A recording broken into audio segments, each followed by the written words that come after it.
마음쉼표 이야기관에 오신 구독자 여러분 환영합니다. 오늘은 친형에게 전 재산을 빼앗기고 거리로 내몰린 15살 고아 소년이 어느 날 밥 먹은 한 끼가 인생을 바꾼 이야기를 들려드릴까 합니다. 15살이 되던 해 제 인생은 너무 쉽게 무너졌습니다. 그 전까지 저는 평범한 학생이었습니다. 부모님이 계셨고 집이 있었고 내일을 걱정하지 않아도 됐습니다. 하지만 그 모든 것은 사고 한 번으로 끝났습니다. 부모님은 같은 날 같은 사고로 돌아가셨습니다. 아침에 나가시던 뒷모습이 마지막이 될 줄은 몰랐습니다. 병원에서 의사의 입이 움직이는 걸 보고도 저는 그 말이 무슨 뜻인지 이해하지 못했습니다. 사망이라는 단어가 제 귀에 들어오기까지는 시간이 꽤 걸렸습니다. 장례식장은 낯선 어른들로 가득했습니다. 검은 옷, 낮은 목소리, 형식적인 위로. 그 한가운데에서 저는 아무 말도 하지 못한 채 서 있기만 했습니다. 그때 제 손을 잡아준 사람이 있었습니다. 친형이었습니다. 내가 책임질게. 걱정 마. 그 말에 저는 처음으로 울었습니다. 부모님을 잃은 슬픔보다 이제 혼자가 아니라는 안도감 때문에 울었습니다. 형은 저보다 8살이나 많았고 그 말 한마디가 제겐 마지막 밧줄처럼 느껴졌습니다. 하지만 그 말의 유효기간은 장례식이 끝나는 순간까지였습니다. 장례가 끝나고 며칠 뒤 집 안 분위기는 완전히 달라졌습니다. 형은 점점 저를 피했습니다. 말수가 줄었고 눈을 마주치지 않았습니다. 밥을 먹을 때도 휴대폰만 봤습니다. 저는 불안했지만 그저 형도 힘들 거라 생각했습니다. 그러던 어느 날 형이 제게 서류를 내밀었습니다. 여기 사인해. 무슨 서류인지 물었더니 형은 짜증 섞인 목소리로 말했습니다. 보험금 처리야. 내가 미성년자라서 복잡해. 저는 아무것도 몰랐습니다. 부모님 명의로 남아있던 보험금, 집, 통장, 모든 것이 어떻게 처리되는지 전혀 알지 못했습니다. 저는 그저 형을 믿었습니다. 아니, 믿을 수밖에 없었습니다. 며칠 뒤 집 명의가 형 앞으로 바뀌었다는 사실을 알았습니다. 통장도 보험금도 전부 형 이름으로 정리됐습니다. 그때 처음으로 이상하다는 생각이 들었습니다. 조심스럽게 물었습니다. 나는 어떻게 되는 거야? 형은 한참을 말없이 있다가 저를 똑바로 보며 말했습니다. 그 목소리는 제가 알던 형의 목소리가 아니었습니다. 넌 이제 필요 없어. 그 말이 무슨 뜻인지 바로 이해하지 못했습니다. 제가 뭘 잘못했는지, 왜 갑자기 그런 말을 하는지 알 수 없었습니다. 하지만 형은 이미 결정을 끝낸 사람의 얼굴이었습니다. 그날 저녁 제 방 문이 열렸습니다. 형은 제게 낡은 가방 하나를 던졌습니다. 짐 챙겨. 여기 더 이상 내 집 아니야. 저는 웃었습니다. 농담이라고 생각했습니다. 아니, 농담이길 바랐습니다. 하지만 형의 눈에는 아무 감정도 없었습니다. 장난이지?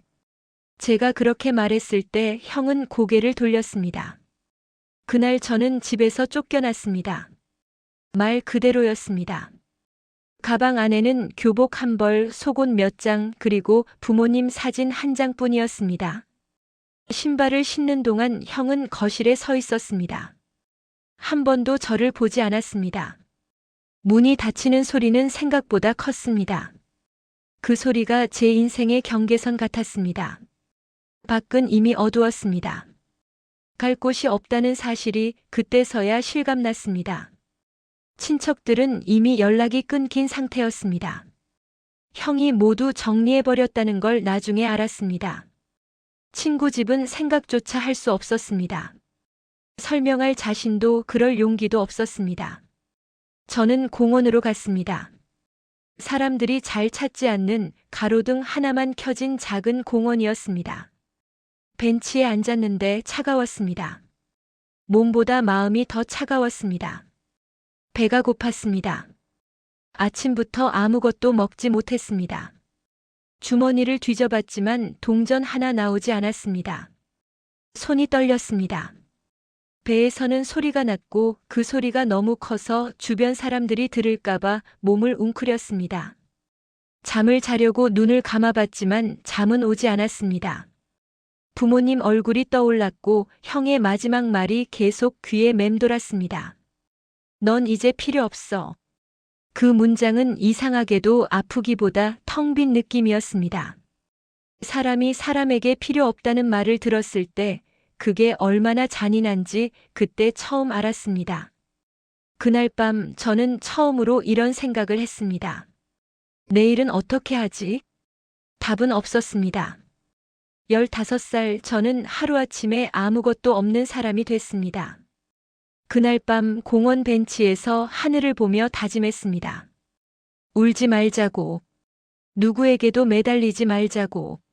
하지만 그 다짐이 얼마나 쉽게 부서질지, 그리고 그 다음 날 밤 제 인생을 바꿀 한 끼를 만나게 될 줄은 그때는 전혀 알지 못했습니다. 다음 날 아침 저는 평소처럼 눈을 떴습니다. 아니, 정확히 말하면 눈만 떴을 뿐이었습니다. 공원 벤치에서 잤고 잠이라고 부르기엔 너무 얕은 시간이었습니다. 몸은 축축했고 허리는 굳어 있었습니다. 그래도 학교에는 가야 한다고 생각했습니다. 이유는 단순했습니다. 그곳 말고는 갈 곳이 없었기 때문입니다. 세수를 할 곳이 없어 공원 화장실에서 찬물로 얼굴을 씻었습니다. 거울 속 제 얼굴은 낯설었습니다. 눈밑은 검게 내려앉았고 입술은 말라 있었습니다. 교복은 구겨졌고 냄새가 났습니다. 그래도 입었습니다. 교복을 입고 있으면 아직 학생이라는 증거가 될 것 같았기 때문입니다. 학교로 가는 길 배에서는 계속 소리가 났습니다. 어제부터 아무것도 먹지 못했습니다. 집에서 쫓겨난 이후로 입에 넣은 건 공원 수돗물 뿐이었습니다. 그 물조차 위장에 남아있지 않았습니다. 1교시 수업이 시작됐지만 칠판에 글씨가 보이지 않았습니다. 선생님의 목소리는 웅웅거리는 소음처럼 들렸습니다. 손이 떨렸고 연필을 제대로 쥘 수 없었습니다. 옆자리 친구가 제 손을 힐끗 보더니 물었습니다. 야, 너 왜 이렇게 떨려? 저는 아무렇지 않은 척 웃었습니다. 잠을 못 자서. 그 말이 거짓말은 아니었습니다. 하지만 잠보다 더 큰 이유가 있다는 건 말하지 않았습니다. 점심시간 종이 울렸을 때 교실 안 분위기가 바뀌었습니다. 아이들은 자연스럽게 급식줄로 향했습니다. 누군가는 메뉴를 이야기했고 누군가는 추가 반찬을 기대했습니다. 저는 그 자리에 앉아 가방을 정리하는 척했습니다. 급식비를 낼 수 없다는 사실이 그때 가장 무거웠습니다. 선생님에게 말할 용기도 없었고 아이들 앞에서 줄에 섰다가 쫓겨나는 상상은 하고 싶지도 않았습니다. 저는 화장실로 갔습니다. 사람 없는 칸에 들어가 문을 잠그고 변기 위에 앉았습니다. 그리고 수도꼭지를 틀어 물을 마셨습니다. 차가운 물이 목을 타고 내려갔지만 배는 더 허전해졌습니다. 그때 웃음소리가 들렸습니다. 급식을 다 먹고 나온 아이들 소리였습니다. 그 소리가 너무 밝아서 제 처지가 더 선명해졌습니다. 저는 숨을 참고 문이 열리지 않기를 바랐습니다. 그날은 그렇게 버텼습니다. 문제는 다음 날이었습니다. 이틀째, 3일째가 되자 몸이 반응하기 시작했습니다. 계단을 오르다 눈앞이 어두워졌고 체육 시간에는 제대로 서 있을 수 없었습니다. 선생님이 물었지만 저는 고개만 저었습니다. 설명할 말이 없었습니다. 집에 돌아갈 수 없다는 사실을 그때부터 실감했습니다. 방과 후가 되면 학교에 남아있다가 최대한 늦게 나왔습니다. 공원으로 돌아가는 길이 싫었기 때문입니다. 어둠이 내리면 다시 벤치가 기다리고 있다는 걸 알고 있었기 때문입니다. 넷째 날 밤 비가 내렸습니다. 피할 곳이 없어 저는 우산도 없이 맞았습니다. 교복은 젖었고 가방은 더 무거워졌습니다. 그날은 공원 대신 골목을 걸었습니다. 이유는 없었습니다. 그냥 움직이고 싶었습니다. 멈추면 무너질 것 같았기 때문입니다. 그때였습니다. 길가에 놓인 쓰레기통 앞에서 발이 멈췄습니다. 안에서 음식 냄새가 났습니다.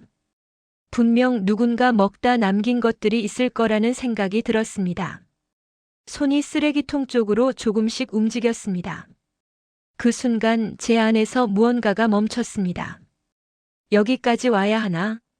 그 생각이 너무 아파서 손을 걷어들였습니다. 고개를 들었을 때 유리창 하나가 눈에 들어왔습니다.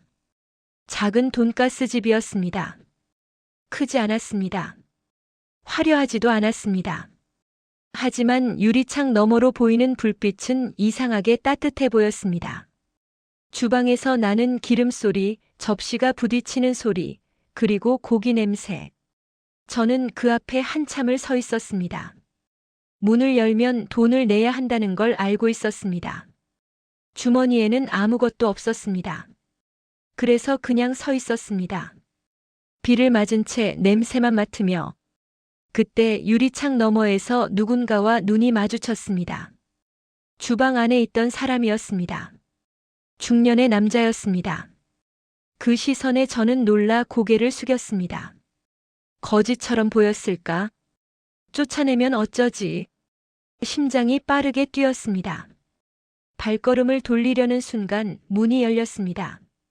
그리고 그 사람의 목소리가 들렸습니다. 학생 안 들어올 거야? 그 한마디에 다리가 굳었습니다. 아무 말도 할 수 없었습니다. 들어가고 싶었지만 들어갈 수 없었습니다. 돈이 없다는 말을 해야 했고 그 말이 제겐 너무 부끄러웠습니다.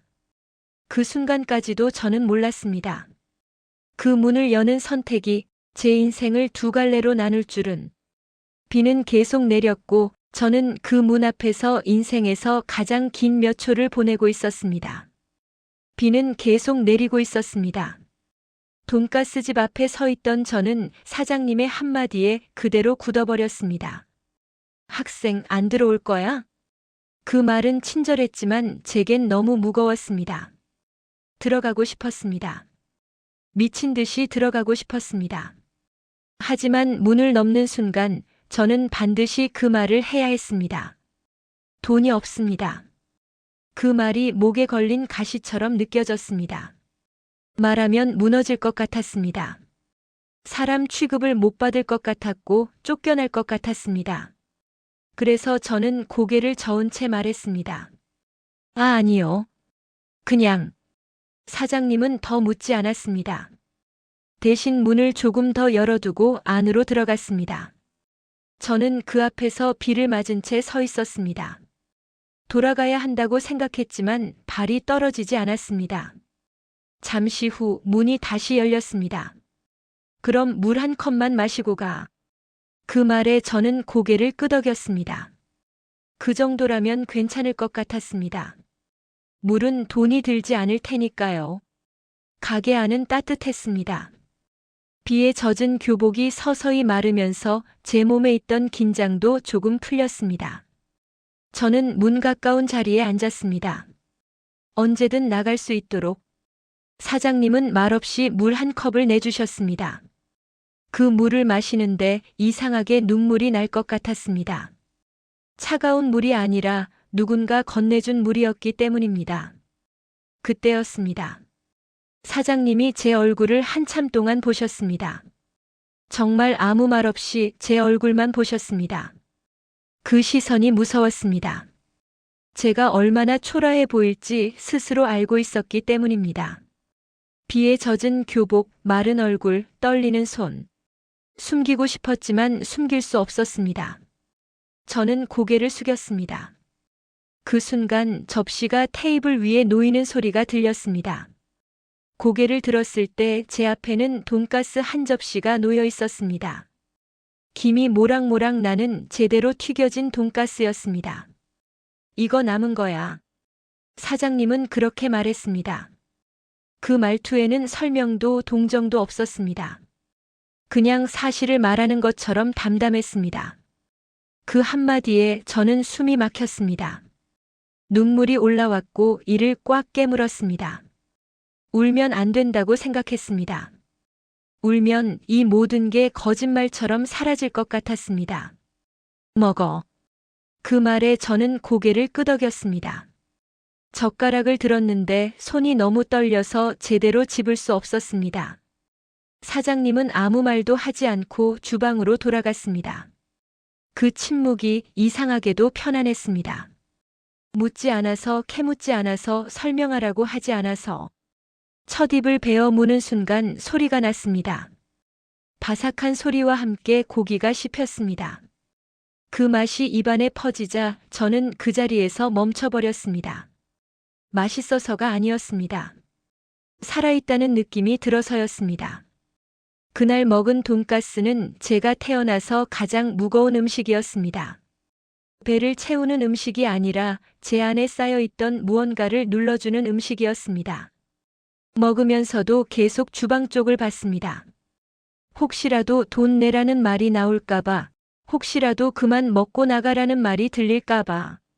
하지만 사장님은 끝내 아무 말도 하지 않았습니다. 접시를 다 비웠을 때 저는 자리에서 일어났습니다. 그리고 허리를 숙여 인사했습니다. 감사합니다. 그 말밖에는 할 수 있는 말이 없었습니다. 돈이 없다는 말도 사정도 제 이야기도 하지 못했습니다. 사장님은 그저 고개를 끄덕였습니다. 비 많이 오니까 조심해서 가. 그 말이 이상하게 가슴에 남았습니다. 걱정해주는 말이 너무 오랜만이었기 때문입니다. 가게를 나왔을 때 비는 여전히 내리고 있었습니다. 하지만 아까와는 달랐습니다. 몸이 따뜻했고 발걸음이 가벼웠습니다. 몇 발자국 걷다가 저는 멈춰 섰습니다. 그리고 뒤를 돌아봤습니다. 작은 돈가스집, 평범한 간판. 하지만 그날 밤 그곳은 제게 처음으로 사람 대접을 받은 장소였습니다. 그날 저는 알게 됐습니다. 굶주림보다 더 사람을 망가뜨리는 건 아무도 나를 사람으로 보지 않는다는 느낌이라는 걸. 그리고 아직은 몰랐습니다. 그 사장님이 그날의 그 침묵이 앞으로 제 인생에서 어떤 의미가 될지를. 그날 이후로 저는 이상한 습관이 생겼습니다. 학교가 끝나면 발걸음이 자연스럽게 그 골목으로 향했습니다. 일부러 생각하지 않으려 해도 몸이 먼저 기억해버린 것 같았습니다. 따뜻한 불빛, 기름 냄새, 그리고 아무 말도 묻지 않던 그 침묵까지. 처음엔 그냥 가게 앞을 지나쳤습니다. 괜히 또 들어가면 폐를 끼치는 것 같았고 돈 한 푼 못 내는 주제에 자꾸 나타나는 것도 염치 없다고 느꼈습니다. 그래서 멀찍이서 간판만 보고 돌아섰습니다. 그런데 어느 날 문이 열렸습니다. 사장님이 저를 보고 말했습니다. 학생 또 왔네. 그 말에 저는 멈칫했습니다. 또라는 말이 이상하게 싫지 않았습니다. 쫓아내는 말이 아니라 알아본다는 말처럼 들렸기 때문입니다. 시간 있으면 설거지 좀 도와. 그 말에 저는 얼떨결에 고개를 끄덕였습니다. 그날 저는 돈 대신 손으로 값을 치렀습니다. 싱크대에 쌓인 그릇을 닦았습니다. 손은 금세 불어났고 세제가 눈에 들어가 따가웠습니다. 그런데 이상하게도 그 시간이 싫지 않았습니다. 오히려 마음이 편해졌습니다. 쓸모 있다는 느낌을 오랜만에 받았기 때문입니다. 설거지가 끝나자 사장님은 말없이 밥을 차려주셨습니다. 그날은 돈가스가 아니라 백반이었습니다. 된장국, 김치, 계란말이. 평범한 밥상이었지만 저는 그 앞에서 한참을 앉아 있었습니다. 먹어. 그 말에 저는 또 고개를 끄덕였습니다. 처음엔 미안했습니다. 계속 얻어먹는 것 같아서 언젠가는 쫓겨날 것 같아서. 그래서 밥을 먹을 때마다 고개를 숙였습니다. 하지만 날이 갈수록 그 시간이 기다려졌습니다. 학교에서 버티고 공원에서 밤을 보내던 제 하루에 처음으로 기다릴 수 있는 시간이 생겼습니다. 어느 날은 설거지를 하다가 손을 베었습니다. 피가 났고 저는 아무렇지 않은 척 계속 닦으려 했습니다. 그때 사장님이 제 손을 잡고 말했습니다. 그만해. 그리고 반창고를 붙여줬습니다. 그 작은 행동 하나가 제겐 너무 컸습니다. 누군가 제 손을 잡아준 게 얼마만인지 기억도 나지 않았기 때문입니다. 며칠 뒤 사장님은 가게 뒤쪽 문을 열어 보여줬습니다. 작은 방이었습니다. 창고처럼 쓰던 공간이었고 오래된 이불 하나와 작은 선풍기가 전부였습니다. 밤에 비 오면 여기서 자. 그 말에 저는 아무 말도 하지 못했습니다. 대신 고개만 숙였습니다. 울 것 같아서 말을 할 수 없었습니다. 그날 밤 저는 처음으로 문이 닫힌 공간에서 잠을 잤습니다. 공원 벤치도 골목도 아닌 누군가 허락해준 공간이었습니다. 아무도 저를 쫓아내지 않을 거라는 생각에 깊이 잠들었습니다. 그 방은 작았지만 제겐 세상에서 가장 넓은 공간이었습니다. 저는 처음으로 쫓겨나지 않을 곳을 가졌습니다. 하지만 마음이 편해지자 불안이 따라왔습니다. 이 평온이 언제까지 갈 수 있을지 알 수 없었기 때문입니다. 저는 늘 가방을 정리해 두었습니다. 언제든 나가야 할 것 같아서였습니다. 그러던 어느 날 학교에서 이상한 말을 들었습니다. 담임 선생님이 저를 불러 조심스럽게 물었습니다. 요즘 집에 문제 있니? 그 말에 심장이 내려앉았습니다. 누군가가 저를 찾고 있다는 뜻이었습니다. 며칠 뒤 동네에서 소문이 돌기 시작했습니다. 형이 동생을 찾고 다닌다더라. 미성년자인데 가출한 거래. 그 소문을 들은 순간 머리가 하얘졌습니다. 형의 얼굴이 떠올랐고 그날의 문 닫히는 소리가 다시 귀에 울렸습니다. 사장님에게 말해야 할지 고민했습니다. 말하면 이곳도 잃게 될 것 같았습니다. 괜히 문제를 끌어들이는 것 같아서 입이 떨어지지 않았습니다. 그날 밤 저는 잠을 이루지 못했습니다. 작은 방에서 천장을 보며 생각했습니다. 다시 쫓겨나면 어디로 가지? 그때 처음으로 깨달았습니다. 이곳이 제게 얼마나 소중해졌는지를. 그리고 아직 몰랐습니다. 형이 저를 찾는 이유가 결코 저를 걱정해서가 아니라는 사실을. 그날 이후 저는 더 조용히 지냈습니다. 더 열심히 설거지를 했고 더 빨리 움직였습니다. 이 자리를 지키고 싶었기 때문입니다. 하지만 이미 평온은 금이 가고 있었습니다. 그 소문은 제 인생에 다시 한번 큰 파도를 불러올 신호였습니다. 형에게서 연락이 온 건 제가 그 가게 뒤 작은 방에서 잠을 잔 지 한 달쯤 지났을 때였습니다. 낯선 번호였지만 이상하게도 전화를 받는 순간 누구인지 알 수 있었습니다. 목소리를 듣기도 전부터 심장이 먼저 반응했기 때문입니다. 나야. 그 한마디에 손이 굳었습니다. 형의 목소리는 기억보다 부드러웠습니다. 마치 아무 일도 없었던 것처럼 아주 자연스럽게 말을 이었습니다. 어디 있냐? 잘 지내냐? 저는 대답하지 않았습니다. 그러자 형은 한숨을 쉬며 말했습니다. 그때는 내가 좀 힘들어서 그랬다. 미안했다. 그 말을 듣는 순간 머릿속에 그날의 장면이 떠올랐습니다. 가방 하나 던져지던 순간 문이 닫히던 소리, 그리고 넌 이제 필요 없어라는 말. 그 모든 걸 지나온 뒤에 이제 와서 미안하다고요. 저는 웃음이 나올 뻔했습니다. 형은 계속 말했습니다. 집에 들어와라. 이제 다시 같이 살자. 그 말은 제게 제안처럼 들리지 않았습니다. 명령처럼 혹은 계산이 끝난 뒤 던지는 말 같았습니다. 전화를 끊고 나서도 마음이 편해지지 않았습니다. 형이 왜 갑자기 저를 찾는지 이유를 몰랐기 때문입니다. 아니, 정확히 말하면 알 것 같아서 더 불안했습니다. 며칠 뒤 학교 앞에서 형을 봤습니다. 차에서 내린 형은 전에 보던 모습보다 더 단정해 보였습니다. 넥타이를 매고 있었고 웃고 있었습니다. 그 웃음이 너무 낯설어서 저는 걸음을 멈췄습니다. 잘 지냈어? 형은 제 어깨에 손을 얹었습니다. 그 손길에 온몸이 굳었습니다. 예전에 그 손은 저를 보호해주던 손이었지만 지금은 전혀 다르게 느껴졌습니다. 근처 카페에 들어갔고 형은 커피를 시켜주며 말했습니다. 그동안 고생했지. 형이 잘못했다. 사과를 하는 입이었지만 눈은 계속 제 가방을 훑고 있었습니다.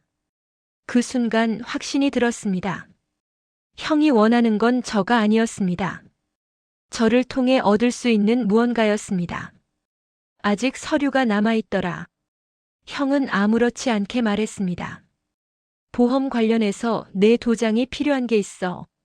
그 말을 듣는 순간 심장이 차갑게 식었습니다. 역시 나였습니다. 형은 저를 걱정해서 찾은 게 아니었습니다. 남은 보험금 처리되지 않은 서류, 혹시라도 제가 성인이 되면 문제가 될 수 있는 것들. 그걸 정리하기 위해서 저를 다시 불러들인 것이었습니다. 그날 저는 형에게 말했습니다. 생각해 볼게. 집으로 돌아오지 않았고 연락도 피했습니다. 하지만 형은 포기하지 않았습니다. 문자, 전화, 학교 앞 대기. 점점 더 다정한 말들이 쏟아졌습니다. 형이 다 해줄게. 다시 시작하자. 그 말들이 오히려 더 무서웠습니다. 예전에 쫓겨났던 기억이 계속 떠올랐기 때문입니다. 그날 밤 저는 처음으로 사장님에게 모든 이야기를 했습니다. 부모님 이야기, 형 이야기, 집에서 쫓겨난 날, 그리고 오늘 있었던 일까지.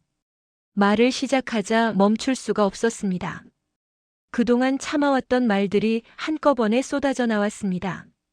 저는 울지 않으려고 했지만 결국 울고 말았습니다.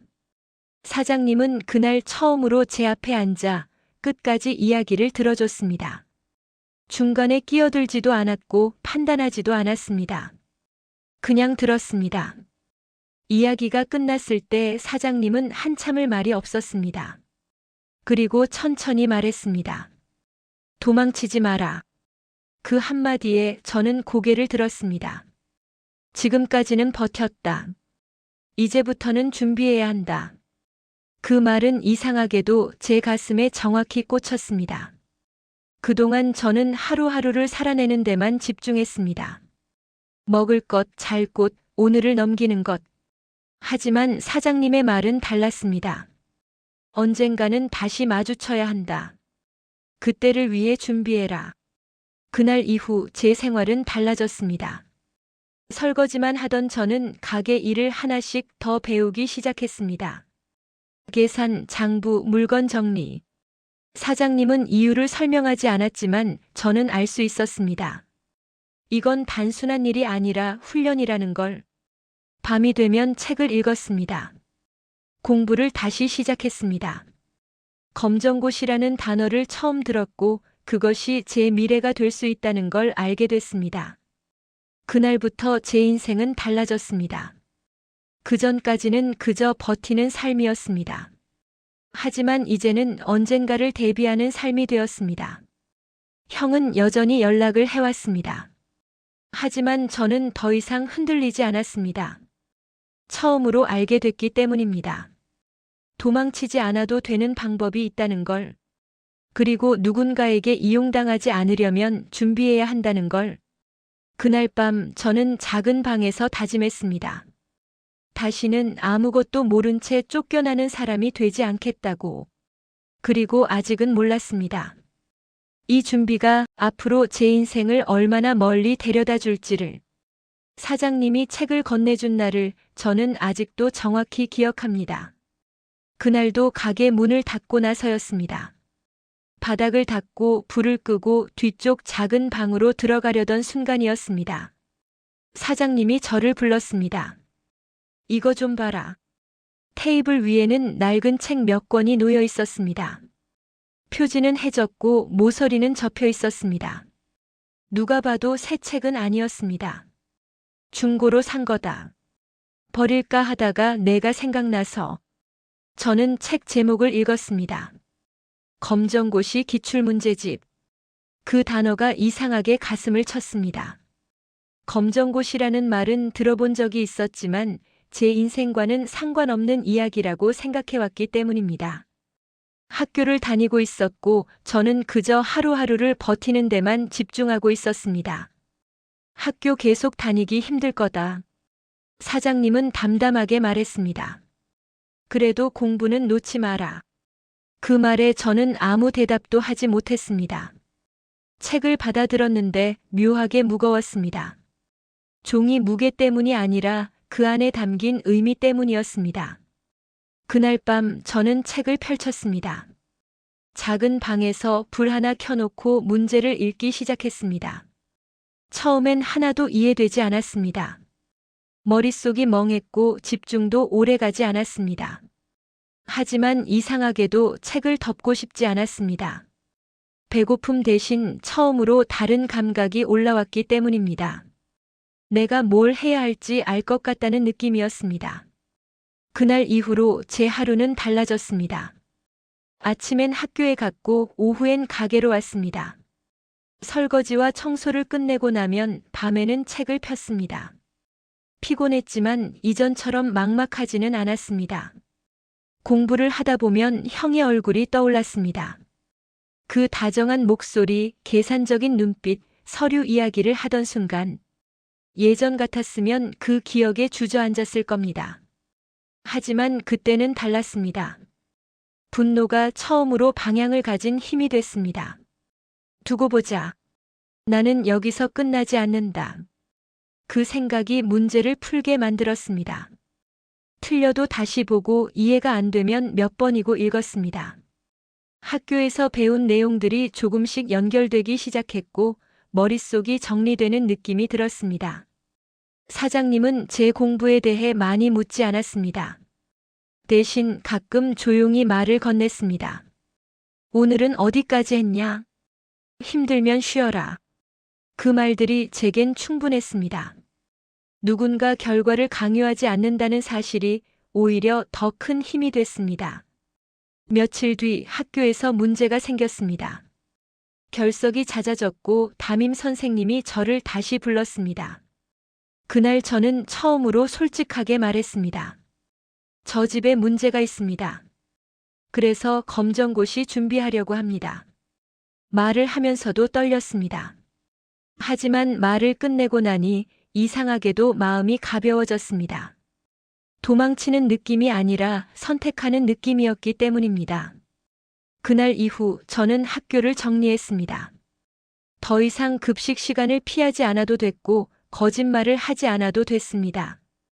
대신 제 하루는 더 바빠졌습니다. 아침엔 독서실 대신 가게 뒤 방에서 공부했고 낮엔 가게 일을 도왔고 밤엔 문제를 풀었습니다. 잠은 부족했지만 목적이 있었기 때문에 버틸 수 있었습니다. 어느 날 문제를 풀다가 문득 이런 생각이 들었습니다. 나 할 수 있을지도 모르겠다. 그 생각이 들자 눈물이 났습니다. 누군가 나를 믿어줘서가 아니라 내가 나를 처음으로 믿게 됐기 때문이었습니다. 예전에 저는 늘 누군가의 선택 안에 있었습니다. 부모님, 형, 상황. 하지만 지금은 달랐습니다. 비록 가진 건 없었지만, 비록 시작은 늦었지만 저는 제 손으로 제 인생을 옮기고 있었습니다. 사장님은 어느 날 이렇게 말했습니다. 사람은 배고플 때보다 길이 없을 때 더 무너진다. 그 말이 무슨 뜻인지 그때는 정확히 알지 못했습니다. 하지만 공부를 하면서 점점 이해하게 됐습니다. 저는 이제 길을 보고 있었습니다. 아직 멀었고 희미했지만 분명히 존재하는 길이었습니다. 그날 밤 저는 책을 덮고 가만히 앉아 있었습니다. 그리고 조용히 말했습니다. 나도 나를 믿어봐도 되겠다. 그 순간 저는 알았습니다. 그날 돈가스를 먹던 소녀는 이미 지나왔고 지금의 저는 앞으로 나아가기 시작한 사람이라는 걸. 그리고 아직은 몰랐습니다. 이 공부가, 이 작은 선택이 훗날 형과 다시 마주했을 때 얼마나 큰 무기가 될지를. 검정고시 합격 통지서를 손에 쥐고 한참을 서 있었습니다. 봉투는 얇았고 종이 한 장뿐이었지만 그날만큼은 세상 어떤 증명서보다 무거웠습니다. 내가 버텨왔다는 증거였고 도망치지 않았다는 기록이었으니까요. 사장님은 통지서를 보자마자 아무 말 없이 제 등을 한번 쳐주셨습니다. 그게 축하라는 걸 그땐 말하지 않아도 알 수 있었습니다. 이제 선택할 수 있겠네. 그 말이 제 가슴을 쳤습니다. 선택. 그동안 제 인생엔 선택이 없었습니다. 형이 정해준 대로, 상황이 떠미는 대로, 배고픔이 시키는 대로 움직였을 뿐이었죠. 하지만 그날 이후 저는 처음으로 제가 제 인생을 고른다는 느낌을 받았습니다. 성인이 되는 날 주민센터에 갔습니다. 이름 변경 신청서를 받아들고 펜을 쥐었을 때 손이 떨렸습니다. 그 이름은 형이 부를 때마다 제 어깨를 짓누르던 이름이었고 서류에 찍힐 때마다 제가 누구의 소유물 같게 만들던 이름이었습니다. 그래서 바꾸기로 했습니다. 도망치기 위해서가 아니라 그 이름으로 다시 살지 않기 위해서. 서류를 제출하고 나오는데 생각보다 하늘이 맑았습니다. 그날만큼은 과거가 제 발목을 잡지 않았습니다. 대학 합격 통지서는 조금 늦게 왔습니다. 장학금 안내 문구가 함께 적혀 있었습니다. 사장님께 보여드리자 그분은 오래 보시더니 고개를 끄덕이셨습니다. 가게는 걱정하지 마. 내가 가야 할 때는 여기 아니야. 그 말에 이상하게도 눈물이 났습니다. 처음으로 누군가가 저를 붙잡지 않고 보내주고 있었기 때문입니다. 입학식 날 저는 새 옷도 없었고 축하해줄 친척도 없었습니다. 하지만 제자리에 앉아있는 것만으로도 숨이 찼습니다. 이 자리에 앉기까지 너무 멀리 돌아왔으니까요. 저는 제 과거를 숨기지 않았습니다. 고아였다는 것, 거리에서 잤다는 것, 돈가스 집에서 살다시피 했다는 것. 필요할 땐 말했고 부끄러워하지 않으려 애썼습니다. 이상하게도 숨기지 않으니 쫓아오지 않았습니다. 형의 이름도 집도 회사도 제 인생과는 점점 멀어져 갔습니다. 그러던 어느 날이었습니다. 사장님 가게에서 설거지를 돕고 있는데 오래 알고 지낸 단골 아저씨가 신문을 접으며 말했습니다. 요즘 그룹 말 많더라. 자금 문제로 조사 들어간다던데. 그 순간 제 손이 멈췄습니다. 그 회사는 형이 자랑처럼 떠벌리던 곳이었습니다. 집에 돌아오는 길 이상하게도 마음이 복잡했습니다. 속이 시원할 줄 알았는데 그렇지 않았습니다. 분노도 기쁨도 아닌 이상한 감정이었습니다. 사장님은 제 얼굴을 보자마자 물으셨습니다. 들었구나. 저는 고개를 끄덕였습니다. 사장님은 잠시 침묵하다가 말했습니다. 내가 바뀐 건 그 사람이 무너져서가 아니야. 그건 꼭 기억해라. 그 말이 제 마음을 붙잡았습니다. 맞았습니다. 저는 형 때문에 여기까지 온 게 아니었습니다. 저 스스로 여기까지 온 거였습니다. 그날 밤 저는 처음으로 형을 떠올리며 이를 악물지 않았습니다. 복수를 꿈꾸지도 않았고 다시 만나고 싶지도 않았습니다. 다만 한 가지 생각만 들었습니다. 이제는 마주쳐도 괜찮을지도 모르겠다. 도망치던 아이는 사라졌고 배고픔에 떨던 소녀는 더 이상 없었습니다. 그리고 저는 알지 못했습니다. 곧 제가 원하든 원하지 않든 형과 다시 마주칠 날이 다가오고 있다는 것을, 그 만남이 제 인생의 마지막 문을 여는 순간이 될 줄은 그때는 정말 몰랐습니다. 사회인이 되고 나서 몇 년이 흘렀습니다. 회사에서는 제 과거를 아는 사람이 거의 없었습니다. 이름도 바뀌었고 얼굴도 많이 변했으니까요. 저는 굳이 설명하지 않았고 사람들도 굳이 묻지 않았습니다. 그렇게 사는 게 익숙해졌을 무렵이었습니다. 그날은 외부 협력사와의 미팅이 있는 날이었습니다. 회의실 문을 열고 들어갔는데 이미 몇 사람이 자리에 앉아 있었습니다. 그리고 가장 안쪽 자리에 앉아 있던 남자를 보는 순간 제 심장이 한 박자 늦게 뛰었습니다. 형이었습니다. 예전보다 살이 빠져 있었고 머리에는 흰머리가 섞여 있었습니다. 비싼 정장은 그대로였지만 어딘가에서 기세가 빠져나간 얼굴이었습니다. 그런데도 저는 단번에 알아봤습니다. 형은 저를 보지 못했습니다. 아니, 정확히 말하면 알아보지 못한 척이 아니라 정말 몰랐습니다. 그게 이상하게도 저를 가장 크게 안심시켰습니다. 이제 정말 끝났구나. 회의는 형식적으로 흘러갔습니다. 자료 설명 숫자 일정. 형은 제 쪽을 한 번도 보지 않았습니다. 회의가 끝나고 서류 정리를 하던 중 제가 조용히 말을 꺼냈습니다. 잠깐만요. 회의실 공기가 순간 멈췄습니다. 모두가 저를 봤고 형도 그제야 고개를 들었습니다. 그때였습니다. 제가 형을 보며 말했습니다. 그때 저 기억하세요? 형의 얼굴이 눈에 띄게 굳었습니다. 처음엔 무슨 말인지 이해하지 못한 표정이었고 다음 순간 눈동자가 흔들렸습니다. 그제야 저를 제대로 보기 시작했습니다. 눈썹, 턱선, 말투, 퍼즐이 맞춰지는 소리가 그 사람 얼굴에 그대로 드러났습니다. 너?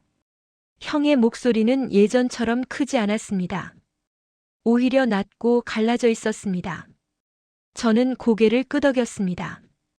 그날 밤 비 맞으면서 골목에서 쫓겨났던 거 기억하세요? 회의실 안이 숨소리까지 들릴 만큼 조용해졌습니다. 형은 아무 말도 하지 못했습니다. 손이 미세하게 떨리고 있었습니다. 그 순간 제가 가방에서 서류 봉투 하나를 꺼냈습니다. 탁! 테이블 위에 올려놓았습니다. 보험금 관련 문서, 위임장 사본, 형이 제 이름으로 처리했던 기록들. 그리고 제가 성인이 된 뒤 법적으로 다시 정리한 서류들까지. 그때는 몰랐겠죠. 제가 말했습니다. 제가 다 기억하고 있다는 거. 형의 얼굴이 하얗게 질렸습니다. 걱정 마세요. 제가 덧붙였습니다. 오늘 이 자리에서 소리 지를 생각도 없고 복수하러 온 것도 아닙니다. 그 말에 형은 오히려 더 불안해 보였습니다. 다만 이제는 제가 선택할 수 있는 입장이라서요. 형은 아무 말도 하지 못했습니다. 그동안 수많은 회의실에서 말을 지배하던 사람의 얼굴이 아니었습니다. 회의는 그렇게 끝났습니다. 다른 사람들은 상황을 정확히 이해하지 못한 채 흩어졌고 회의실에는 저와 형만 남았습니다. 형이 먼저 입을 열었습니다. 미안했다. 예전 같았으면 그 말 한마디에 무너졌을지도 모릅니다. 하지만 그날의 저는 고개만 끄덕였습니다. 알고 있어요. 그래서 더 이상 아무 말도 필요 없습니다. 회의실을 나서며 문득 이런 생각이 들었습니다. 예전에는 형의 그림자만 봐도 도망치고 싶었는데 이제는 같은 공간에 있어도 숨이 막히지 않았습니다. 그게 제가 여기까지 왔다는 증거였습니다. 엘리베이터를 타고 내려오며 사장님 얼굴이 떠올랐습니다. 그날 돈가스를 내밀던 손, 아무것도 묻지 않던 침묵, 도망치지 말고 준비해라. 그 한마디. 저는 그 말을 끝까지 지켰습니다. 그리고 이제 마지막으로 남은 건 하나였습니다. 정리. 형과의 관계가 아니라 제 과거와의 관계를 완전히 끝내는 일. 회의실을 나와 회사 건물을 벗어나는데 이상하게도 다리가 가볍지 않았습니다. 통쾌하지도 않았고 후련하지도 않았습니다. 다만 아주 오래 묵은 감정 하나가 조용히 바닥에 내려앉는 느낌이었습니다. 끝났구나. 그날 이후 형에게서 연락이 오기 시작했습니다. 전화, 문자, 이메일. 하나같이 비슷한 말들이었습니다.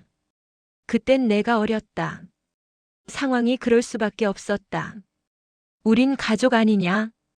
그 문장들을 읽으면서 저는 한 가지 사실을 확실히 알게 됐습니다. 형은 여전히 자기 이야기만 하고 있다는 것을. 저는 변호사를 만났습니다. 기대를 크게 하지는 않았습니다. 이미 알고 있었으니까요. 미성년자였던 제가 형에게 빼앗긴 재산을 지금 와서 전부 돌려받기는 어렵다는 걸 법적으로 가능한 부분은 많지 않습니다. 변호사의 말은 담담했습니다. 저도 담담하게 고개를 끄덕였습니다. 괜찮았습니다. 이미 예상한 결과였으니까요. 하지만 제가 진짜로 원한 건 돈이 아니었습니다. 저는 진술서를 썼습니다. 그날 밤 집에서 쫓겨났던 일, 공원 벤치에서 잤던 이야기, 학교에서 굶었던 시간들. 누군가에게 보여주기 위한 글이 아니라 제 이름으로 남기는 기록이었습니다. 나는 이런 일을 겪었다. 그리고 여기까지 왔다. 그 자체가 이미 제 삶의 방향을 증명하고 있었습니다. 형의 회사 쪽에서도 조용히 움직이기 시작했습니다. 윤리 문제, 과거 가족 재산 처리 과정, 미성년자 보호 관련 이슈.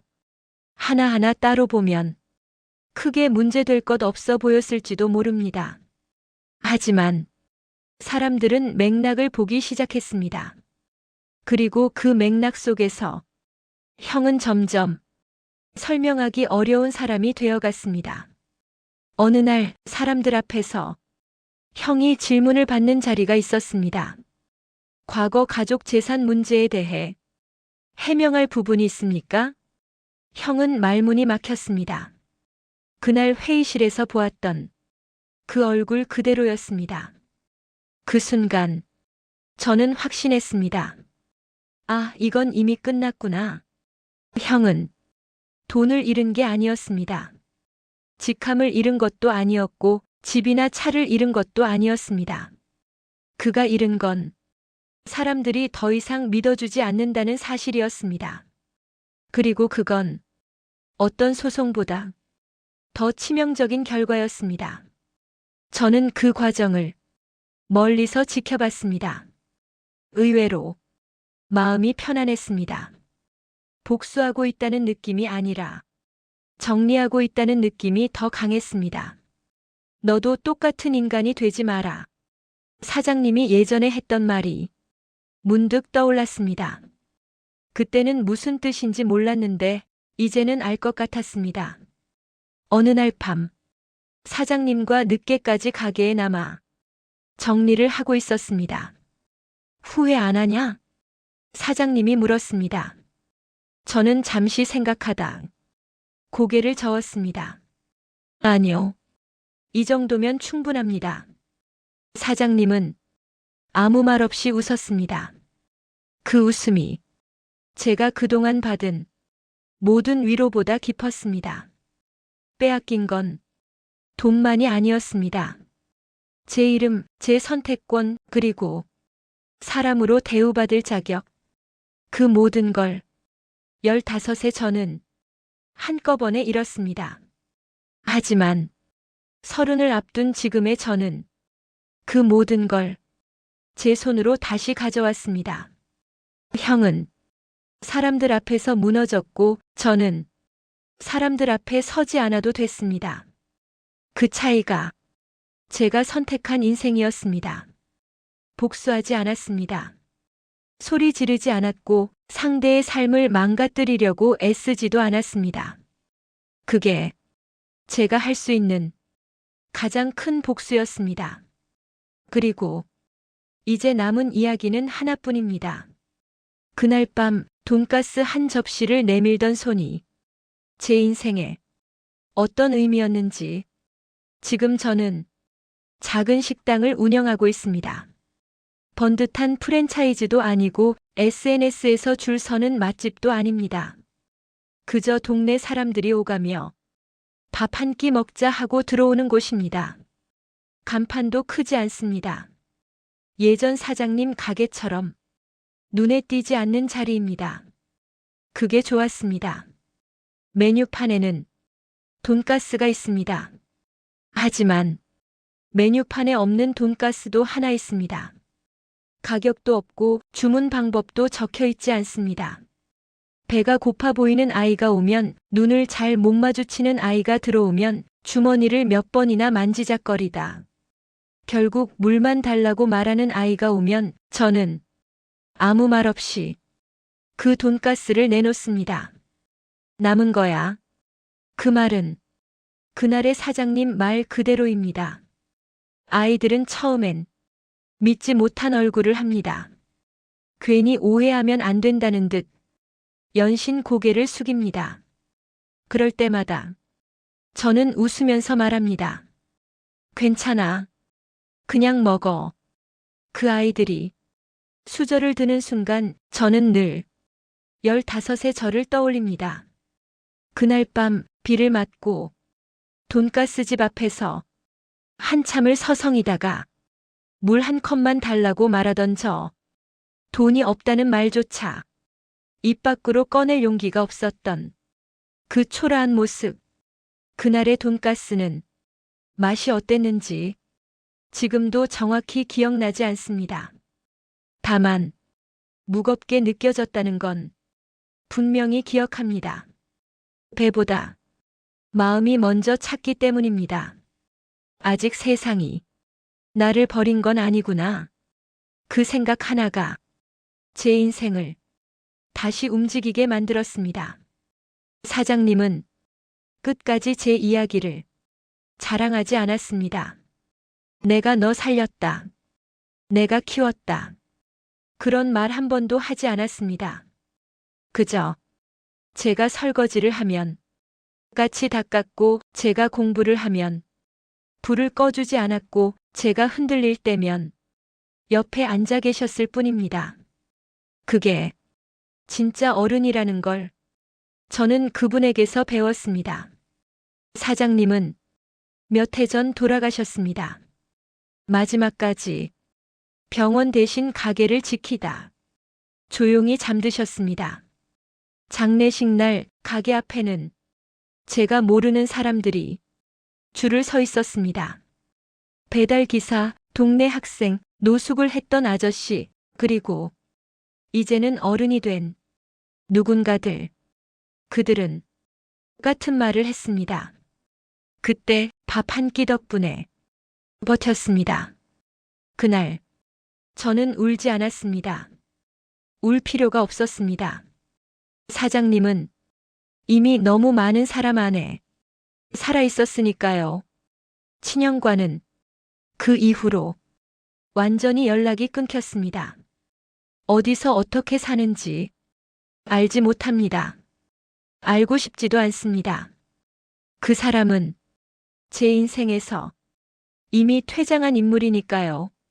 저는 과거를 부정하지 않습니다. 하지만 그 안에 머물지도 않습니다. 15의 저는 모든 걸 빼앗겼습니다. 돈, 집, 가족, 그리고 사람을 믿는 마음까지. 하지만 한 끼를 통해 다시 시작할 수 있었습니다. 그건 기적이라기보다 선택이었습니다. 누군가의 작은 선택이 제 인생을 살렸고 이제는 제가 그 선택을 이어가고 있을 뿐입니다. 가끔 아이들이 말합니다.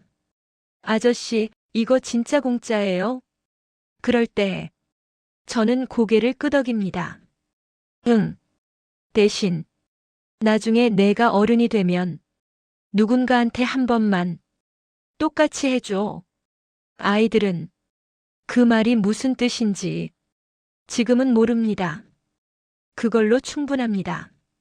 친형에게 모든 걸 빼앗겼던 15살 고아 소녀는 한 끼로 인생을 시작했고 지금은 누군가의 하루를 다시 시작하게 만드는 사람이 되었습니다. 그날의 돈가스는 제 인생을 만들었고 저는 오늘도 그 돈가스를 조용히 내놓고 있습니다. 이 이야기가 누군가에게 또 하나의 시작이 되기를 바라면서